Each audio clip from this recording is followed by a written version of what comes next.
구약성경 940페이지 잠언 26장에 있는 말씀입니다. 잠언서 26장 13절에서 16절까지의 말씀을 우리가 보도록 하겠습니다.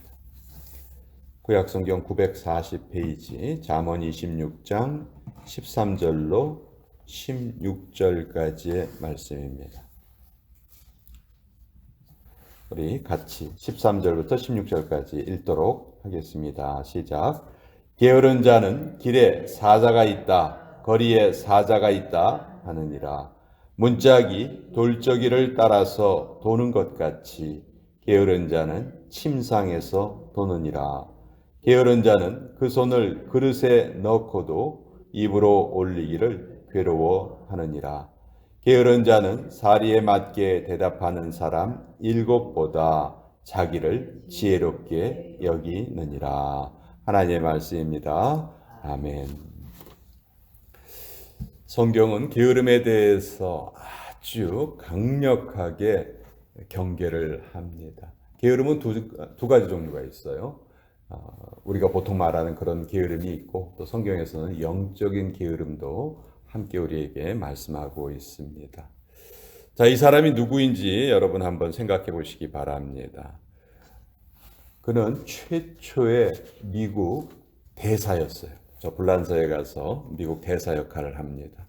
이 사람이 바로 하모니카를 만들었습니다. 그리고 가로등도 이 사람이 제일 처음에 만들었고요. 얼마나 수영을 잘했는지 최고의 수영 선수이기도 했습니다. 그리고 도서관을 이동 순회 도서관을 한번 만들어서 사람들에게 책을 많이 읽게 하자. 이것도 이 사람의 아이디어였고, 피레침도 이 사람이 만들었습니다. 또 펜실베이니아 주지사를 4번이나 역임을 했어요. 미국의 우체국도 이 사람이 만들었습니다. 이 사람이 누구일까요? 참 부지런한 사람이죠. 벤자민 프랭클린이라는 사람입니다. 정말 어떻게 한 사람이 이렇게 많은 일을 할 수 있을까? 이 사람이 한 거 한 가지 일도 일반 사람이 하기 어려울 것 같은데 어떻게 이렇게 많은 일을 할 수 있었을까? 이 사람이 만약 게을렀다면 결코 이런 일을 이루어내지 못했을 것입니다. 자, 이런 부지런함이 우리에게 필요한데, 우리 신앙의 선배들은 7가지 대죄라는 것을 만들었었어요. 7가지 죄악, 그러니까 죄악 중에서도 가장 피해야 될 죄악 7가지를 이제 쭉 나열을 했는데, 그 중에 게으름이 포함되어 있습니다. 게으름이 우리 신앙인이 피해야 될 7가지 죄악의 목록 속에 들어가 있는 것이죠. 신학자 토마스 아퀴나스라는 유명한 신학자는 게으름을 이렇게 말했습니다. 무슨 일을 하고 싶어 하는 에너지가 거의 고갈된 상태. 무슨 일을 하고자 하는 그 의욕을 잃어버린 상태. 그것이 바로 게으름이다. 이렇게 말했습니다. 그러니까 아무것도 하고 싶지 않은 것은 물론이고, 낙담을 하고 있거나 권태 속에 빠져 있거나 이런 것이 다 영적인 게으름에 속한다는 것이죠. 게으른 사람은 여간에서는 흥분하는 일이 없습니다. 여간에서는 기뻐하는 일도 없고요. 그러니까 의욕이 없는 것이죠. 모든 것을 포기한 사람처럼 살아갑니다. 14절에 보면 문짝이 돌저기를 따라서 도는 것 같이 게으른 자는 침상에서 도느니라. 또 15절에 보면 그 손을 그릇에 넣고도 입으로 올리기를 괴로워하느니라.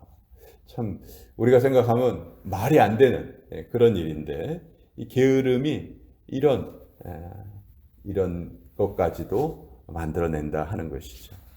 자, 이게 일반적인 우리가 알고 있는 게으름이에요.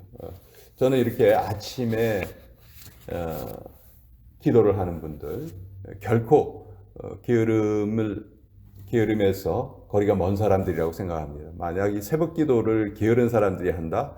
그건 정말 너무너무 힘든 일이겠죠. 그래서 이렇게 아침에 일찍 일어나는 것 자체가 우리가 게으름을 극복해내는 아주 좋은 습관이다.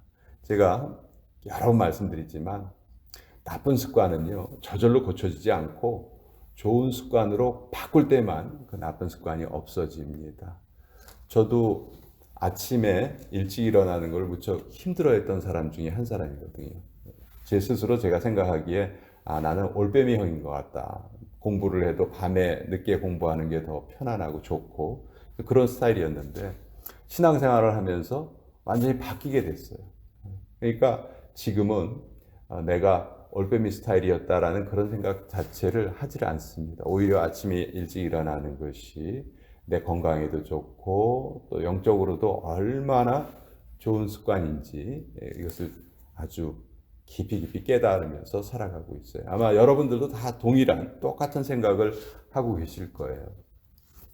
자, 근데 성경은 이제 여기에서 더 나아가서 영적인 게으름을 말하고 있는데 우리가 잘 아는 달란트 비유에 보면 그 한 달란트를 받은 사람이 그 달란트를 어떻게 했습니까?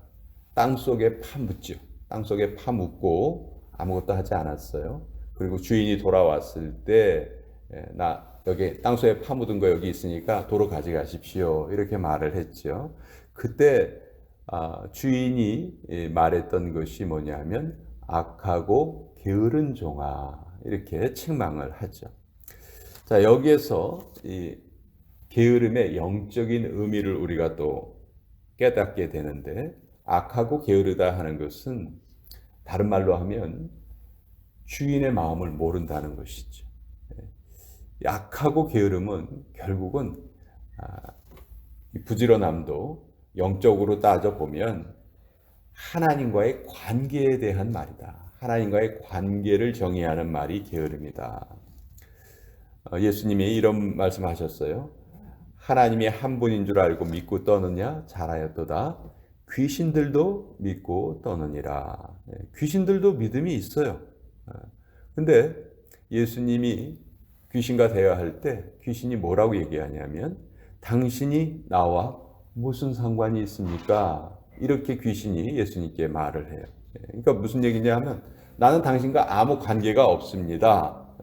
지식으로는 내가 알고 있지만 아무런 관계가 없는 상태.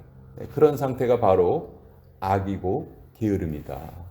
그러니까 하나님을 믿지 않는 것을 하나님께서는 어떻게 판단하시냐면 영적인 게으름으로 판단하신다는 것이죠.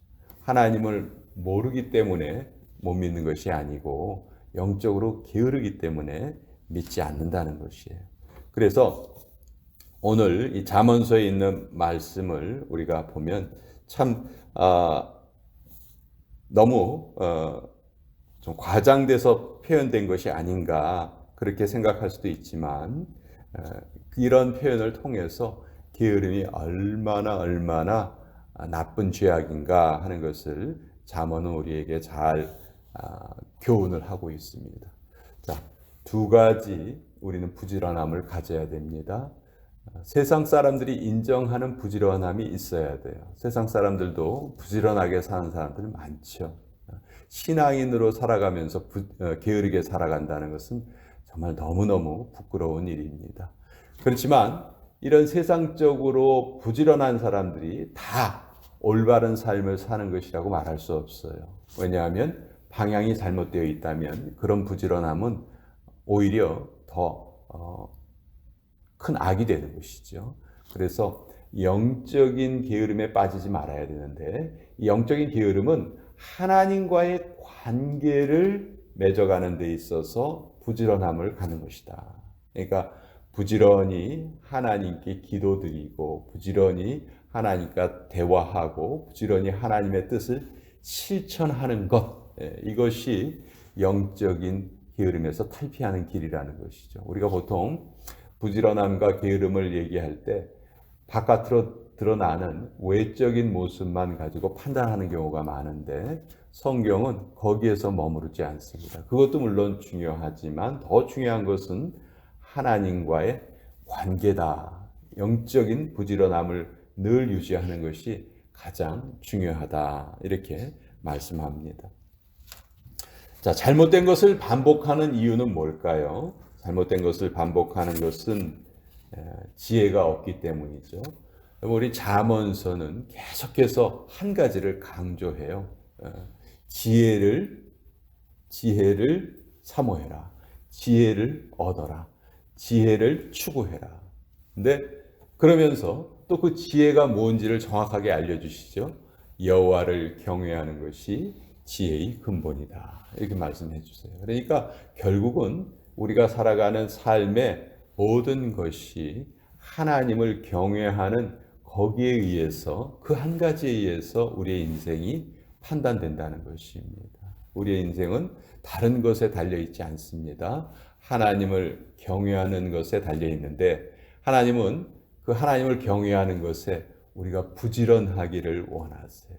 저 하나님 경외합니다 하면서 영적인 게으름에 빠져 있다는 것은 이거는 앞뒤가 맞지 않는 것이죠. 그래서 하나님께서 인정하시지 않으시는 그런 부지런함이라고 할 수 있겠죠. 그래서 우리는 거룩한 습관을 가지고 그 습관을 꾸준히 이루어 가야 합니다. 저는 그것이 영적인 부지런함의 첫 걸음이라고 생각을 하고 그러기 위해서 이렇게 하루에 첫 시간에 모여서 하나님께 예배드리는 것이 우리에게 너무도 중요한 일이다. 무엇보다도 이 중요한 습관은 우리가 그 어느 것에 의해서도 빼앗기지 말아야 되겠다 하는 것을 다시 한번 우리 깨닫게 됩니다.